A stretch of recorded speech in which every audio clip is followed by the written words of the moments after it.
இன்னைக்கு காலையில் சாப்பாடு புடலங்காய் கூட்டு தான் வைக்க போகிறேன். நான் எப்படி புடலங்காய் கூட்டு வைப்பேன் அப்படின்னா, 2 பெரிய வெங்காயம், ஒரு பச்சை மிளகா, ஒரு தக்காளி, ஒரு புடலங்காய் பொடி பொடியாக கட் பண்ணி இதோட ஆட் பண்ணிட்டேன்.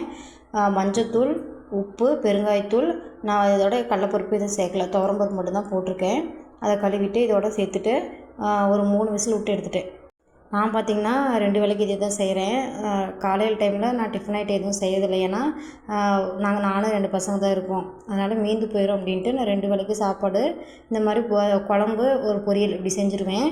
நைட் டைமில் தோசை, இட்லி இந்த மாதிரி செஞ்சுட்டு சிம்பிளாக சட்னி அரைச்சி சாப்பிடுவோம்.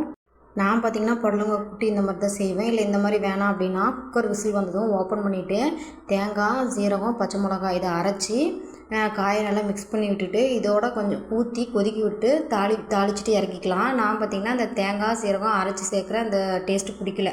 அதனால் தாளிக்கும் போது சீரகம் சேர்த்துக்குவேன். தாளிப்பு பார்த்திங்களா, எண்ணெய், கடுகு, சீரகம், வேணால் வரமிளகா சேர்த்துக்கலாம்.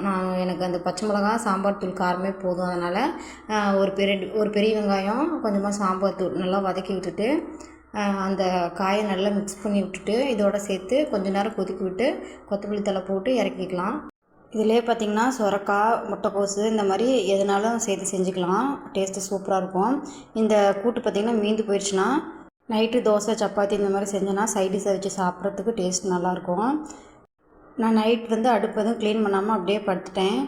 காலைல எழுந்திரிச்சி சமைச்சிட்டு எல்லாம் பையங்களாம் ஸ்கூலுக்குலாம் அனுப்பிட்டு பார்த்திங்கன்னா அடுப்பு இந்த மாதிரி தான் இருந்துச்சு. எல்லாம் இப்போ பாத்திரம்லாம் எடுத்து போட்டு கழுவிட்டு கவுண்டர் டாப் எல்லாம் க்ளீன் பண்ணியாச்சு. தேங்க்யூ ஃபார் வாட்சிங்.